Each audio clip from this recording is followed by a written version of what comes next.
We often say that this was the most toxic battlefield in the history of modern warfare. When the Persian Gulf started, I think we were like a lot of other parents in the fact that we sent a healthy, happy, energetic, with his whole life in front of him, Marine.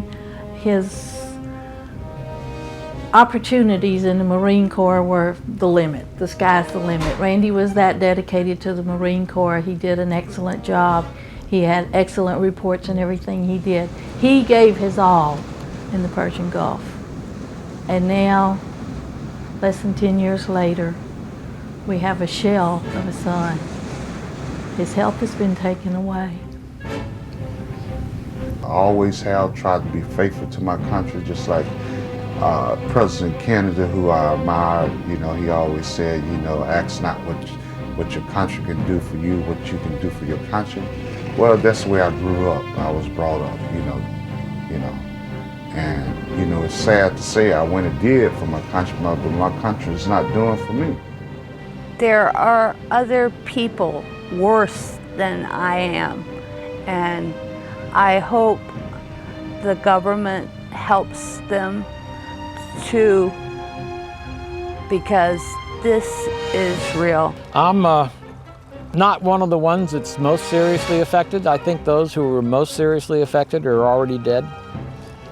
A media person did ask me the other day if there was any important statement that I would care to make about, you know, about my experience in the Gulf. And basically I laughed and said, well, apart from the fact that it's absolutely destroyed my life, I'm not sure what else to say. I don't know what the government is going to do, but I hope they hurry up and do something soon, because there's too many of us that have served our country proudly, and now we living like we're third-class citizens, and which is wrong. What can you say? The government is either hiding something, or they just don't want to let us know what's been done to us.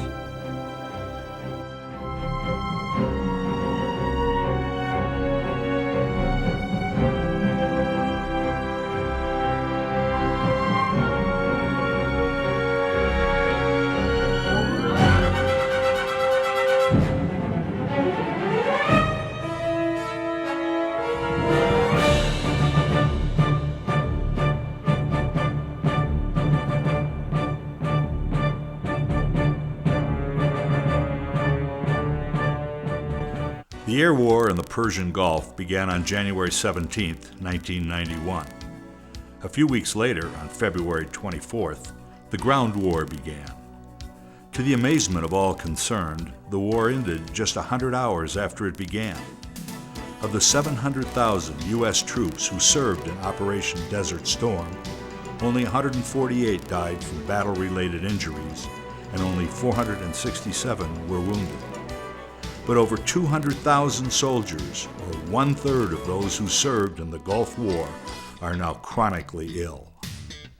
Time is of the essence. We need to pursue the research that is required in order to help these brave men and women make sense of what has happened and is happening to them. Surely by now they have the right to know why they are sick.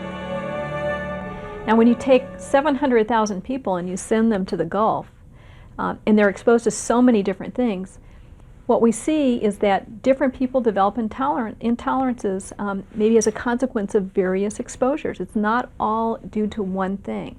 The focus has often been to look for the single cause for Gulf War syndrome, but in fact it may be a combination of all of these different things and different exposures in different people. So it's important to keep that in mind. Colonel Herbert Smith is the highest-ranking Army officer serving in the Gulf War, who has acknowledged developing serious health problems as a result of his service. He acted as a liaison from the U.S. forces to the Kuwaiti Minister of Health.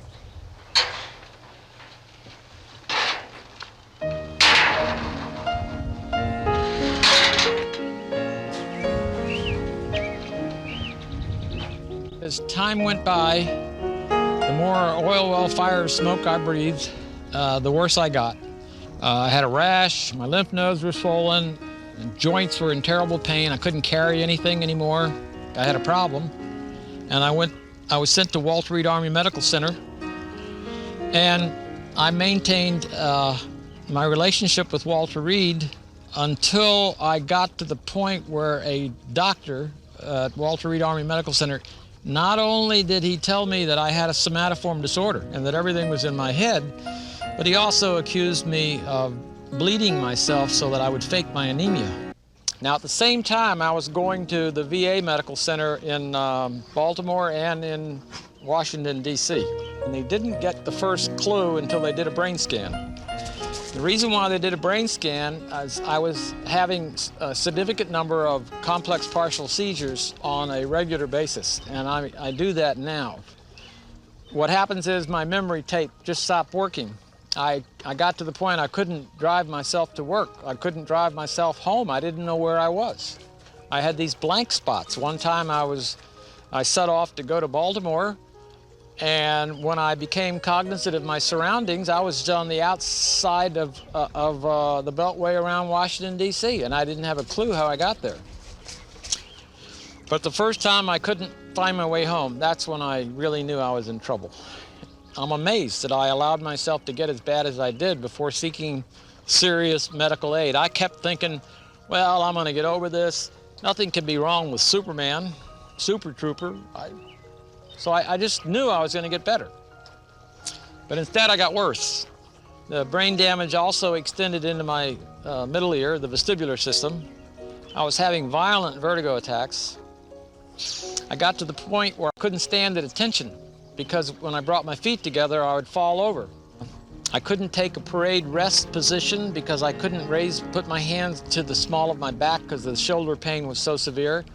I couldn't do a nice, snappy military salute because of the pain. Once I started getting that bad, and once they found out I was falling all this time and having these vertigo attacks and getting lost and have memory problems to the point I couldn't get home, they had to know something was wrong with me. And it finally led to a diagnosis of SLE, which is lupus, with central, peripheral, and autonomic nervous system complications.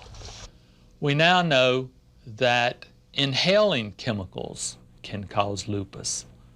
For example, there are laboratory chemicals which, when inhaled, can cause lupus. And we know that epidemiologically that people living in certain industrial areas where there are complex mixtures of organic chemicals in the air can have a higher risk and a higher prevalence of lupus. So it's well known that chemical exposures can induce lupus. I've got stitches all over me where I'd fall into sharp objects, fall into things. My legs now are all bruised. Anytime I risk walking, I'm a high fall risk. And the pain is so bad, it's tough to walk. And sometimes I can't even get out of bed. When I initially came back, the first several months that I was in the United States, I was having some strange reactions to various odors. It was so bad, the sensitivity to various disinfectants and chlorine smells, like in a city water like Washington, D.C., I couldn't drink that stuff. I couldn't pump my own gas for two reasons. The gas fumes would make me vomit, and my hands were so painful I couldn't pull the nozzle, the handle. So if I breathe automobile fumes or truck fumes, again, I'm nauseous. I'm trying to not vomit.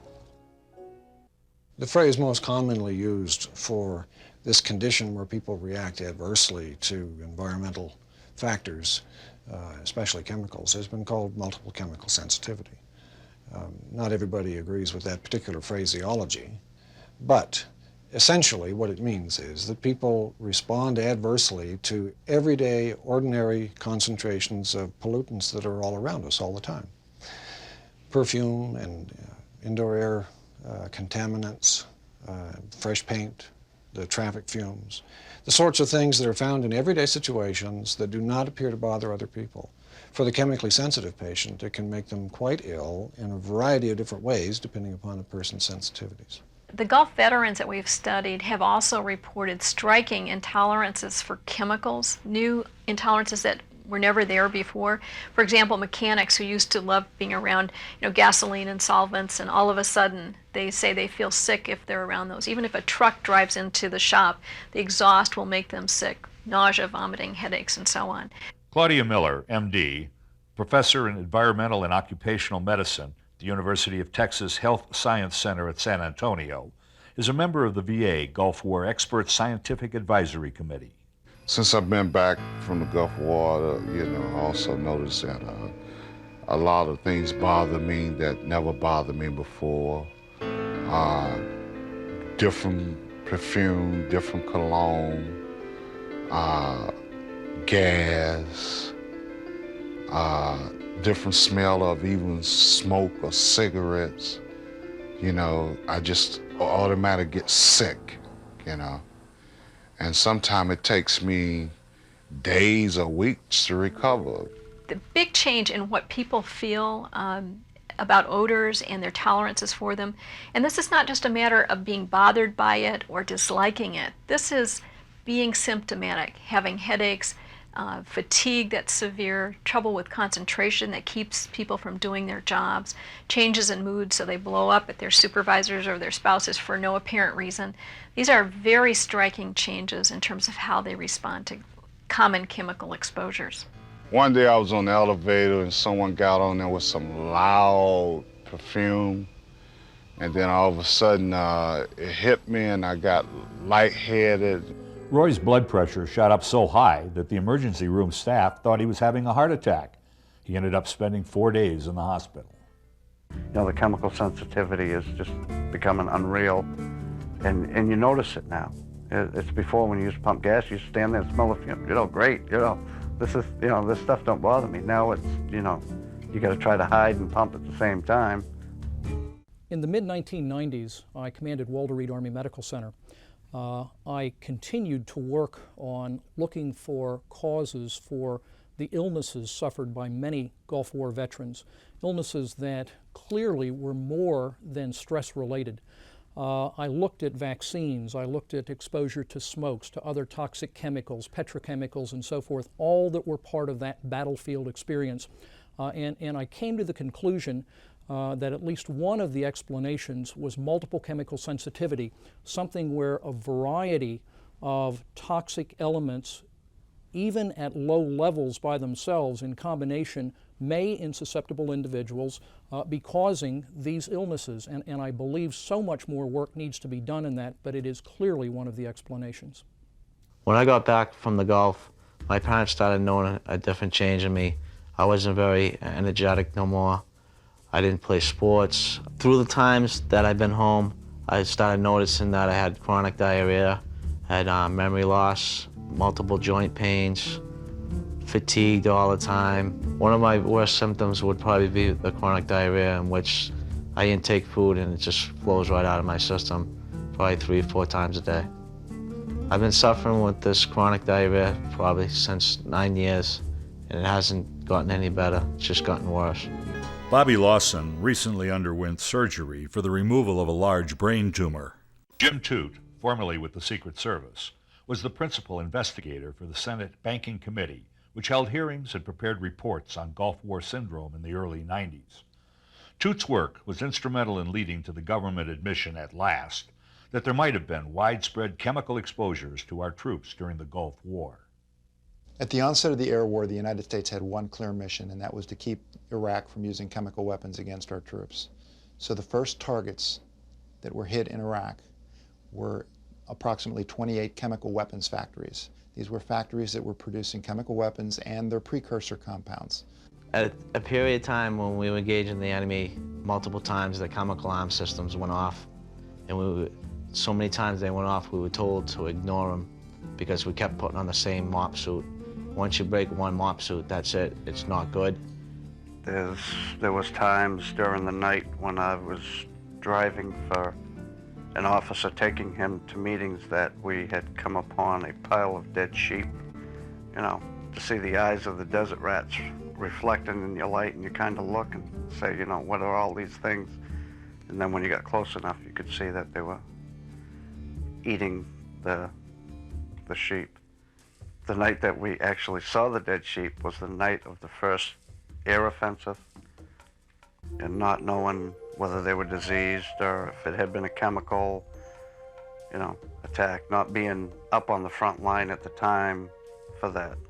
There was like 6 hours that we were gone. We didn't know what had transpired. Chemical weapons operate in much the same way as pesticides, except they're pesticides for people. 28 factories being blown up in the early days of the war triggered chemical detectors throughout the Gulf. Yet the Pentagon has yet to admit that those detectors had the triggering of those detectors had any association with the bombing of those factories, despite the coincidence in time. They didn't go off before the war, they didn't go off after the war, they only went off while these facilities were being bombed. And again, during this period, it was not only the detectors, the Czech chemical troops were actually using wet chemistry to confirm the presence of nerve agents, sarin and tabin, in the atmosphere.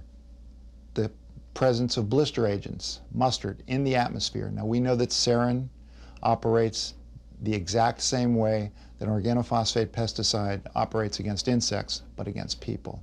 And we know that mustard agent is a very powerful immunosuppressive and carcinogenic compound. The night prior to going into Iraq, the wind was blowing in our direction while they was bombing, and I had respiratory problems that night, and some more personnel did also. During the congressional investigation into this issue, we found that logs had been kept of chemical detections and chemical activity in the Gulf. We requested those logs, and we were told by the Pentagon in writing that these logs did not exist. Later, we found out that in fact these logs did exist. They existed at 2 secure locations, one in Maryland and one in Florida, and that they disappeared from these locations about the time we requested them. This is totally unfeasible. These are secure locations intended for the security of classified information at the time these logs were classified secret. These are secret documents that disappeared from 2 separate locations simultaneously at the same time that Congress showed an interest in this issue. During the Gulf War, Sherry McGahey served in the 1st Infantry as an intelligence analyst.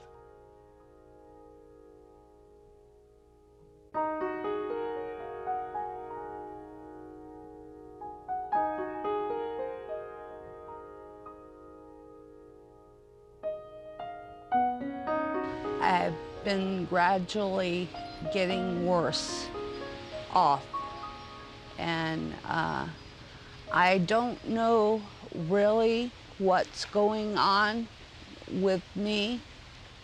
I am fighting to be a meaningful person in the community. We can now do imaging of the brain metabolism, and there are 2 different types of high-tech imaging technology, one called SPECT and the other one called MRI spectroscopy, which are really very different, but they both confirm, beyond any doubt, that the metabolism in the brains of the patients who are reporting the Gulf War illness symptoms is distinctly abnormal. And it's abnormal in a way that indicates that there's a toxicity and a damage that has occurred in the brains of these veterans. I have a mind, and it's hard to talk. I forget things when I'm talking to people. I don't remember everything, and then it'll come to me later on. But I have memory problems since the Gulf War. Some of the more exciting work that's appearing recently about the abnormalities that appear in the brain function of Gulf War syndrome patients has been done by a team of researchers headed up by Dr. Robert Haley, based at the University of Texas Southwest Medical Center in Dallas. And what they have done is looked at the metabolism in the brains of the Gulf War veterans, showing clearly that there is a neurotoxicity, that there is brain damage in these people when compared to controls. I lost teeth. They're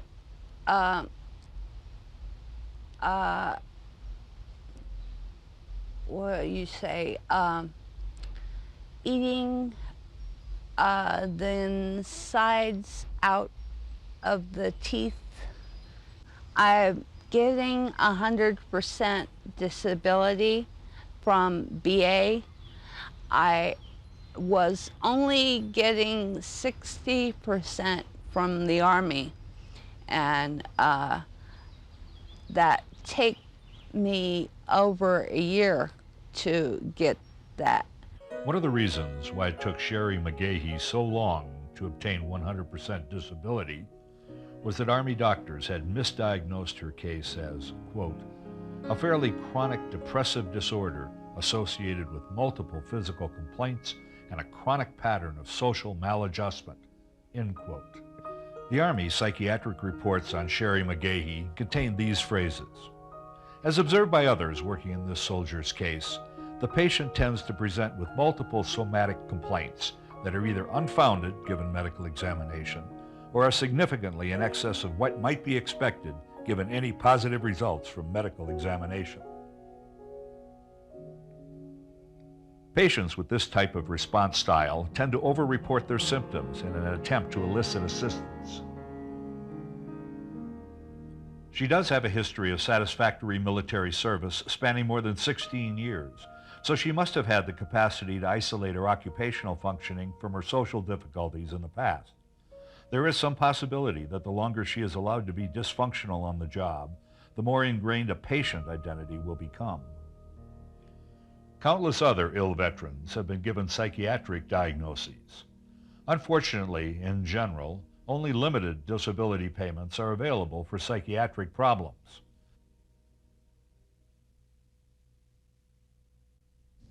Camisea is only one of hundreds of munition sites and depots that we destroyed after the war, whose contents we never inventoried, and we destroyed as though there were no risk to troops in the surrounding area. We don't know what was in these bunkers. We didn't know, according to the Department of Defense, what was in Camisea at the time, even though the evidence developed afterwards, suggests the contrary.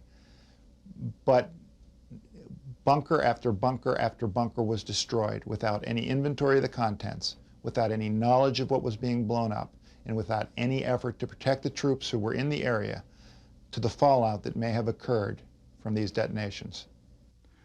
They was blowing up bunkers practically every day. One day also, several of us, when it blew up, it was formed like a black smoke, a big black cloud, and a lot of people had respiratory problems. When we were conducting the Senate Banking Committee investigation and we first raised this inquiry, we were told by the Pentagon that the fallout couldn't have reached the troops because the wind was blowing in the wrong direction. But we looked at the satellite images, and the plumes, the smoke plumes from all of the bombings and from the oil well fires that were going at the same time suggested that the wind was blowing towards the troops. We looked at the information from the detectors, from the Czech chemical troops who were actually doing laboratory studies in the field detecting the presence of these chemicals. But the Pentagon insisted that there were no chemical agent exposures, not only in correspondence to us, but under oath in congressional hearings. Then in 1996, they admitted, well, maybe at Camisea, 185 soldiers may have been exposed. Then a few months later, it was, well, maybe 400 soldiers had been exposed. Then it was 1,000. Then it was 5,000. Then it was 20,000. Then 100,000. Then 120,000. What is clear is either the Pentagon lied about the presence of chemical weapons and had the knowledge, or that they had no idea what they were doing when they were on the battlefield and destroying these chemicals? Going down the highway, we saw bodies everywhere lying, bodies stuck to the steering wheel, body lying on the floor, on the ground, vehicles burning where they had bombed the vehicle with these shells and, you know, all this smoke. Only later would Sergeant Twyman realize that he too was a casualty of war. During the days when U.S. forces were blowing up the bunkers, he started having urinary incontinence. By the time he returned to the States, rectal incontinence was a very troubling and embarrassing problem. When you have to go to the bathroom or get the urge to go, you have to be whooped in the bathroom, or you best be running, or you just go on yourself. And I know that 44-year-old, I'm 44-year-old now, and I know there's 44-year-old men that haven't been to the Gulf War, don't have this problem. So it started when I came back, and I know it happened over there because it's too many of us that's have the same problem. And, you know, I have to buy expenses for his diapers and stuff. The government not buying diapers for me. You know, I miss a lot of events with my kids. You know, their activity, like I told you, my son played college football. Could you imagine me going to a college football with 80, 90,000 people trying to get into the same restroom there again? No, I saw them myself. So all these activities and things that my kids have been into since I've been back, and the things that I miss, no one can give that back to me. No one. It's just so much, my migraines, my rash, my poor circulation, my legs swell up for no reason. My legs swelled up for no reason. That had two surgeons from Walter Reed to come down, and they gonna tell me and say, Sergeant Twyman, we don't know what's going on. I said, well, you the doc, I don't know what's going on either. Although there's been increased recognition that there are causes other than stress for these illnesses, really the sea change happened in the last year or so, and is highlighted by an article in the New York Times, October 15th, 2004, that states many of the ill veterans, quote, suffer from neurologic damage caused by exposure to toxic chemicals, end quote. And I think that says it all, and we're now on our way to finding not only the cause, but then how to prevent it and how to treat it. I left Germany in December of 1990 and went over with a field artillery unit. We were part of 1st Armored Division. Yeah, my symptoms began in the Gulf with severe abdominal cramping and severe diarrhea that was accompanied with severe headaches and bouts of dizziness and tingling, and once I returned back to Germany, the headaches continued, and I went through periods of night sweats, and I also began to notice my joints were stiff. My knees would swell after running. It was harder for me to do things without feeling shortness of breath. I spent 8 years in the 82nd Airborne Division as a paratrooper. I was in excellent physical condition, and I also participated in many athletic activities. I represented 7th Corps in the Army Tennis Championships when I was in Europe, and now I have great difficulty walking around the block or walking up a flight or two of stairs without being totally wiped out and in pain. Toxicologist Dr. Gunnar Heuser, MD, PhD, has lectured on chemical injury and chemical sensitivity to professional meetings worldwide. I see patients who have a history of chemical injury, and I have seen patients more recently who were involved in the Gulf War and now developed the Gulf War syndrome. And one statement I can make is that the patients who come to me with Gulf War syndrome have exactly the same complaints as the patients I see from chemical injury. Well, it's like I got this deep burning bone pain all through my legs, and it radiates primarily in my hips, my femur, and I have numbness and burning, tingling, and you know, I have multiple medications that I take so that I can tolerate the pain. As a paratrooper, I had extensive exposure to jet fuel and jet fumes, and it never bothered me. And after coming back from the Gulf War and having been in the oil fields for that length of time, breathing in the noxious fumes on a daily basis, now just the smell of diesel fuel makes me severely nauseated, dizzy, and very sick.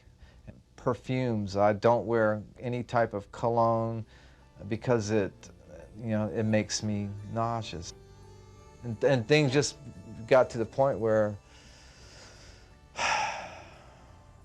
I had diarrhea on myself at work, a couple of times, and I said enough's enough, and I needed to get help, and it was real embarrassing, to be standing around all your men, and all of a sudden you can't even make it to the bathroom on time. My most recent findings from the Army Physical Evaluation Board are that I have undifferentiated somatoform disorder, which is the biggest insult that I can even begin to imagine.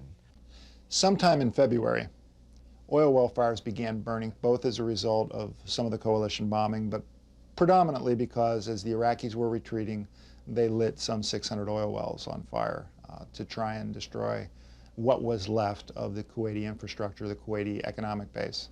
Many of the soldiers reported that they were coughing up oil and tar and sweating an oil-like substance for months after they returned from the Gulf as a result of their exposures to these fires. We had 60 oil wells burning where I was. People that had never had asthma before had asthma during Kuwait. We saw no sunlight for almost 45 days. The sun was completely blackened out by this thick film of smoke and soot. When you spit, it looked like oil. If you blew your nose, it looked like axle grease. It was 17 days before we had enough water that any of us could take a shower. We took the shower in a tent, of course, closed in. We got clean until we opened the tent door, put on our dirty, oil-soaked clothing because we did not have enough water for laundry. Ann Selby served with the British forces in the Gulf and developed respiratory problems from exposure to the burning oil well. My breathing was not good. My breathing felt very as though I was trying to take in glue instead of air. It was, not pleasant. And that continued until after we came back to the United Kingdom. A few months after returning to England, Ann developed pneumonia.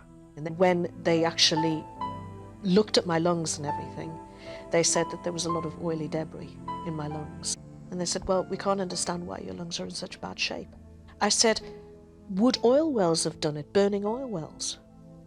And he looked at me and he said, yes. The official diagnosis for my breathing difficulties was bronchiectasis, which is scarring of the tissue of the surface of the lung. I can't walk for long distances without my lungs actually fill up with fluid, because your lungs kind of try to protect you by producing more fluid. And so basically what happens is that I stop choking, coughing on the fluid. A neurological disease that Gulf War veterans are suffering from in unusual numbers is amyotrophic lateral sclerosis, or Lou Gehrig's disease, also known as ALS. And it's unusual, the numbers that are actually suffering from the illness, in that it's not an illness that usually strikes young men or women. One such example is Michael Donnelly, who was an Air Force fighter pilot in the Gulf, and who sustained some exposures while there in the Gulf, and then later, while jogging at an Air Force base here in the United States, experienced exposure to malathion during a spraying activities at the base. One of the things that we know about exposure to these kind of compounds, particularly organophosphate pesticides or organophosphate nerve agents, is that exposure over periods of time can actually cause changes in the biochemical mechanisms of the body, the ability to be able to resist future exposures. In the book he wrote with his sister, Denise Donnelly, Michael reports that his health deteriorated rapidly after the malathion exposure, and several months later he was diagnosed with ALS. In his testimony before Congress, Michael Donnelly said, "Why aren't the DoD and the VA warning everyone else who served in the Gulf War that they should avoid exposure to pesticides? How many more people are out there waiting for that one exposure that will put them over the top?" In 1996, Major Randy Hebert testified to a congressional committee. Looking thin and gaunt, he was barely able to speak and relied upon his wife Kim to repeat his testimony. Major Hebert described his exposure to sarin nerve gas, released by a chemical landmine that exploded when he was breaching the Iraqi lines. Although Randy struggled when he spoke to Congress, his words were carried far and wide and heightened awareness of the plight of sick Gulf War veterans. Randy communicates through an ABC method with me and whoever he's talking to, and he also, for yes and no questions, will blink once for yes and twice for no. When he came home from the Persian Gulf, he was agitated, couldn't keep his train of thought. He came down with depression. He had insomnia, couldn't sleep. He had rashes all over his body. He was coughing, which we thought couldn't catch his breath from the smoke inhalation. Headaches, that was a big thing because he never ever got a headache before the war. And we dated for 5 years, 4 years, something like that. He was never getting married.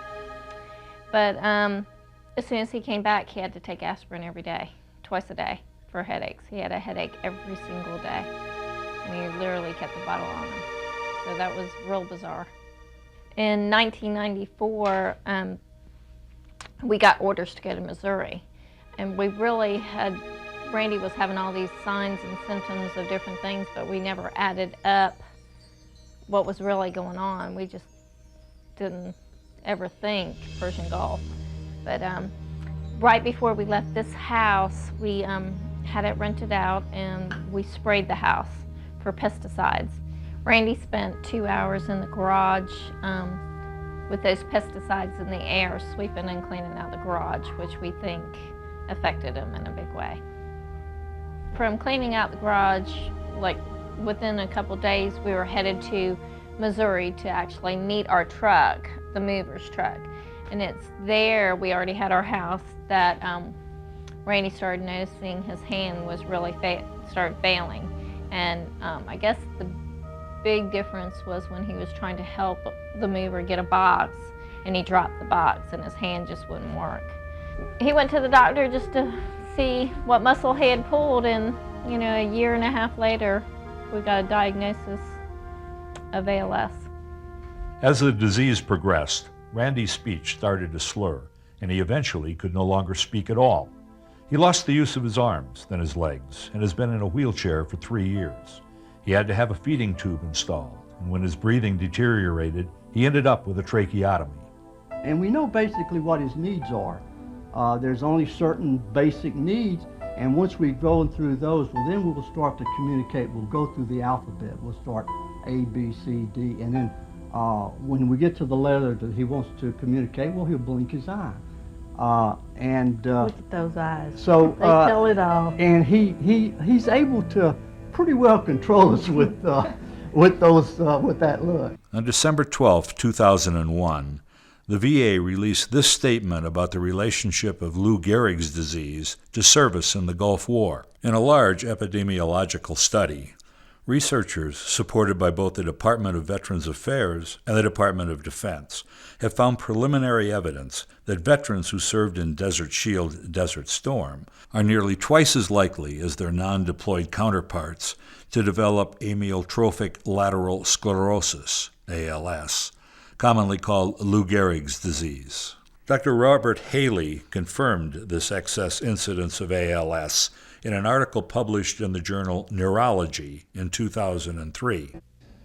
Just prior to the war, the military had made a decision to use a medication to protect the soldiers against the effects of the nerve agent. This was a drug known as pyridostigmine bromide, or PB pills as they were called by the soldiers. While the U.S. military had drugs to counteract the effects of nerve agents like sarin, tabin, and VX that Iraq was known to have stockpiled, defense officials were extremely concerned that Iraq might have obtained Soman nerve gas from Russia. Only PB pills stood a chance of protecting soldiers against this possible threat of Soman nerve gas. As it turned out, Iraq did not, in fact, possess Soman. During the Gulf War, the soldiers reported many flu-like symptoms: nausea, vomiting, diarrhea, and so forth. These symptoms were reported both after chemical alarms went off, after they took the PB pills, or the pyridostigmine bromide pills. I noticed then that I started having, diarrhea. My bowel was different color. I had to run to the outdoor toilet because sometimes, it'd be that severe. I myself had noticed some slight changes. I'd suffered very, very much with migraine as a teenager, but hadn't suffered for some years. And within maybe 48 hours of taking the NAPS tablets, PB tablets, I started to get my migraine back. They made me feel really strange, made my heart race, and just kind of almost an out of body experience.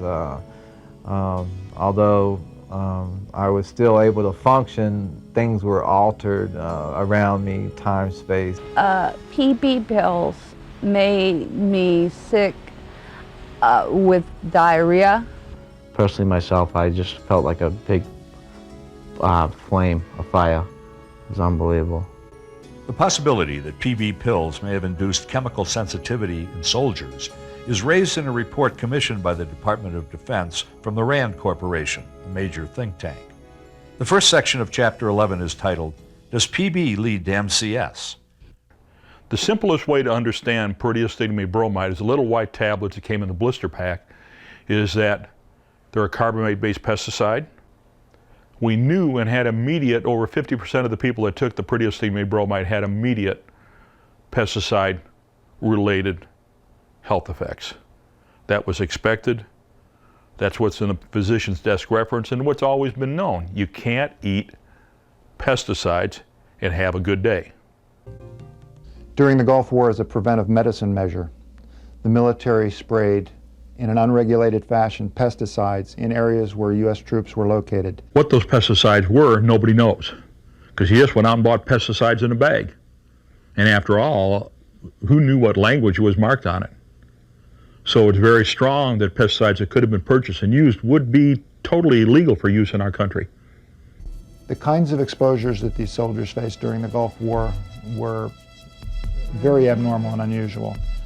They used diesel fuel and oil to coat the sand so that the sand wouldn't blow around.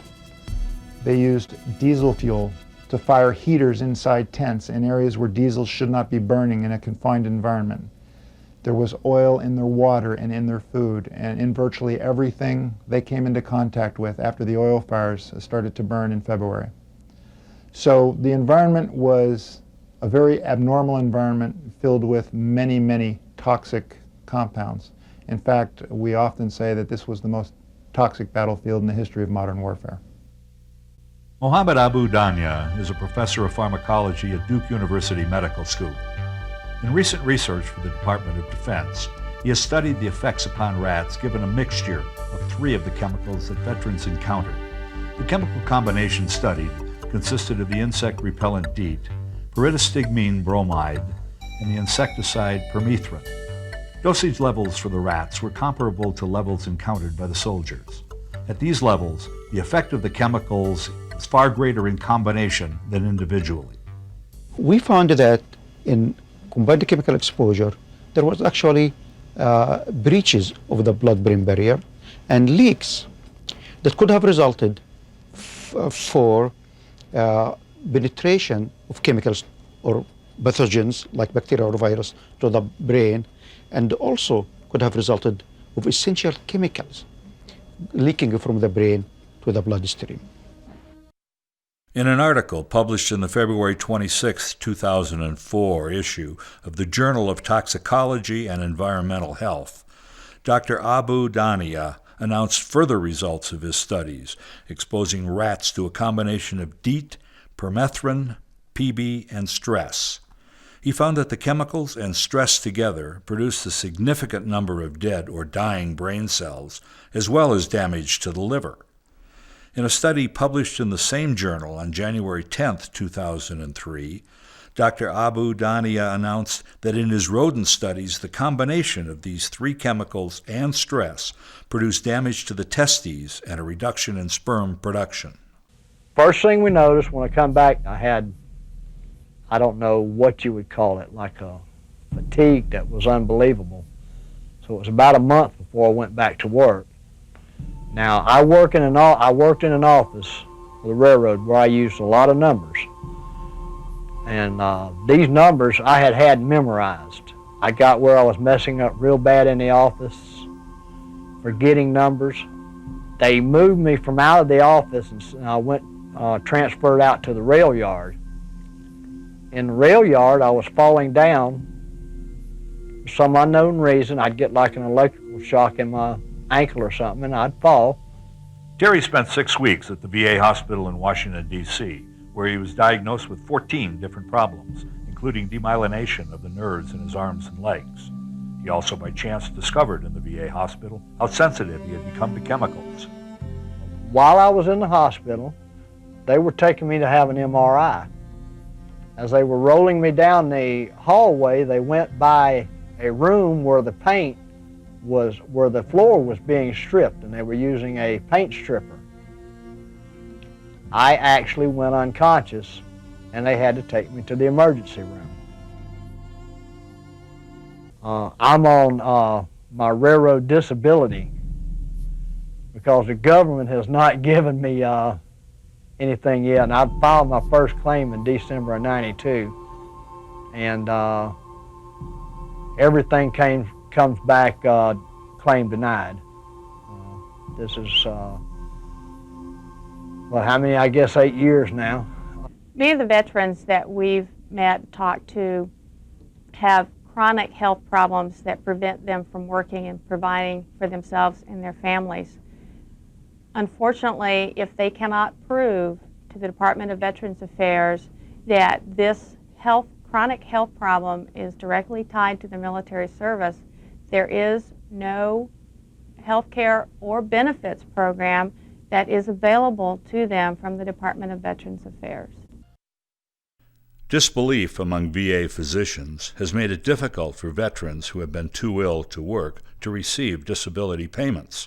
On February 28, 2001, 2 of these veterans, described at a Washington, D.C. press conference organized by Allison Johnson, the devastating effects this lack of disability payments has had upon their lives. I was paying child support for our 2 children for a couple of years. I paid it by running up my MasterCard, gold MasterCard, in $6,000 in debt. But by September 1993, I was over my credit limit. They canceled my credit card.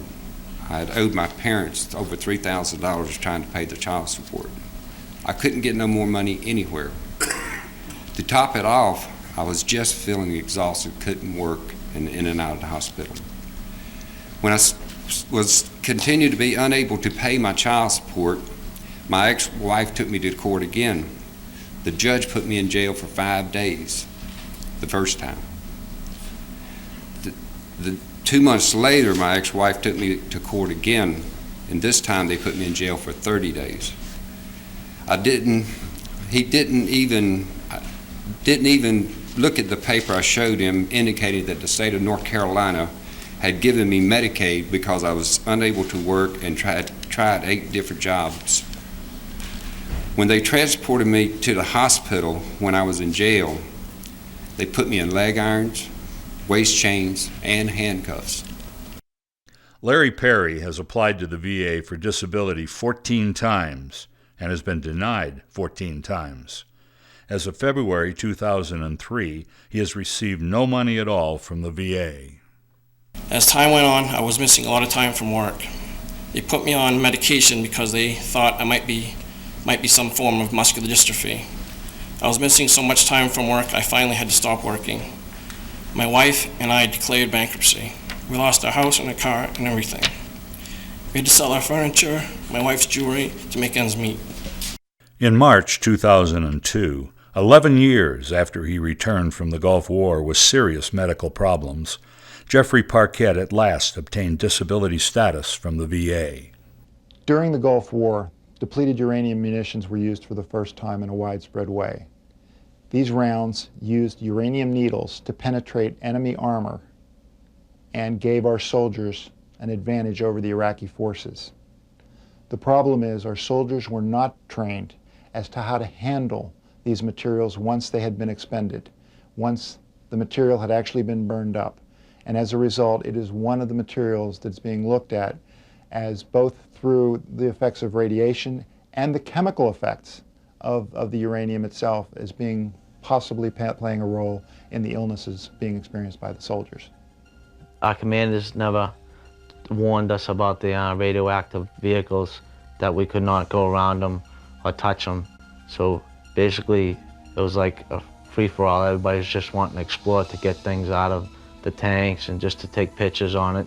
The air was full of radioactive dust. I mean, there's no other way to describe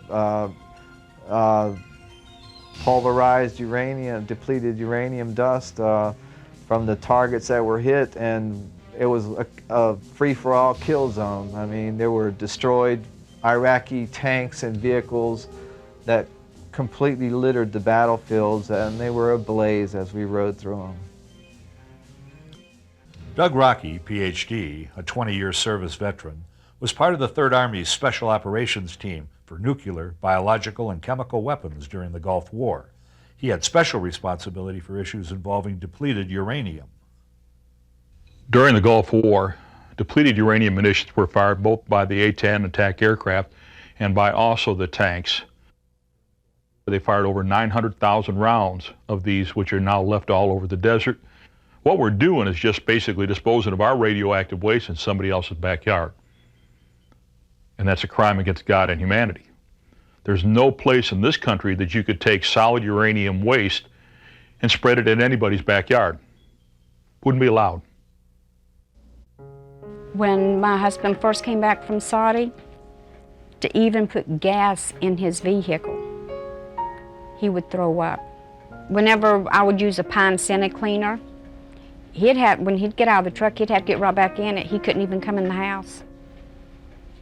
He would just start throwing up. After Jay came back from Saudi, his ankles would swell, and he would tell me that they were just so painful.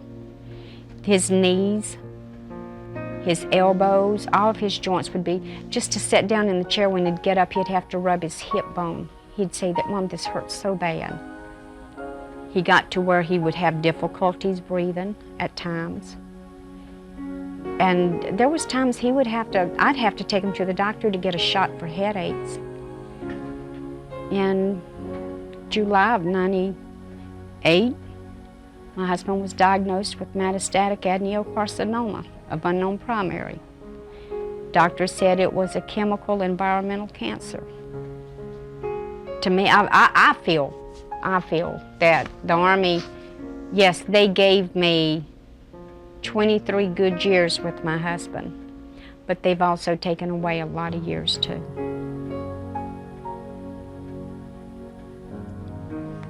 In May 12th, he died.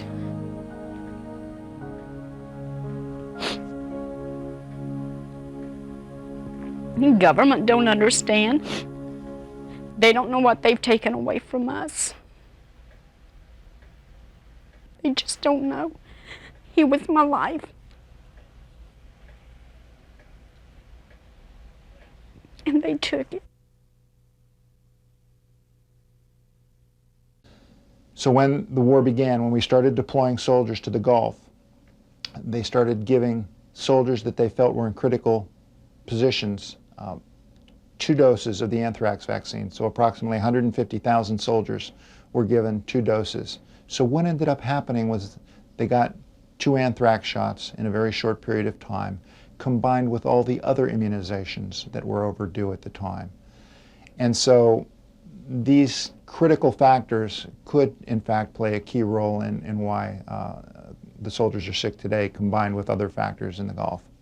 Basically, we were a conveyor belt. You know, we stood in a line and they'd kind of jabbed us and gave us these shots. And when we'd counted up, we'd had something like 11 shots in 1 hour, in 1 day. Merrill Nass, MD, is a leading expert on anthrax vaccine who has testified to Congress many times. And many of the vets relate the subsequent illness they've developed to those vaccinations, in part because they had acute symptoms right after they were vaccinated. Coalition forces during the Persian Gulf War experienced a combination of exposures that might best be described as a toxic cocktail. Start with low-level exposures to nerve agents like sarin that wafted through the air after coalition forces bombed the sites where Iraq was producing and storing chemical weapons. Then add more nerve agents that billowed into the sky and drifted over troops downwind when we blew up the vast munitions dump at Camisea and others like it. Drop into this mixture PB pills that the troops were given in an attempt to protect them against nerve gas. Add a hefty amount of the insecticides that troops sprayed in their tents and on their clothing and uniforms. Add the administration of multiple vaccines in a short time frame. Drop into this mixture depleted uranium. Add some of the black soot and oil that rained down on the troops after the oil well fire started burning. Finally, consider the stress that gripped our soldiers as they wondered from moment to moment if they were about to be killed by a Scud missile or an Iraqi chemical attack. Stir it all together and you end up with a toxic cocktail. And when a soldier drinks from this dangerous cocktail and develops chronic illnesses or dies, who can determine what combination of factors caused these problems? This is a question for which we are unlikely to find an answer. We have no moral choice but to take care of the young men and women who put their lives on the line in service to this country. We know that the people who went to serve our country were exposed to a host of pharmaceuticals, chemicals, and environmental toxins. You might ask the question, well, why do we need to know the cause? Of the 700,000 who served in Desert Storm who are affected in some way, why don't we just treat them? Why do we have to go forward and find the cause? We have to go forward and find the cause so that we won't have another 100,000 next time. Only 16 Gulf War veterans appeared in this film, but over 200,000 others, or 1/3 of those who served, are now suffering from debilitating illnesses.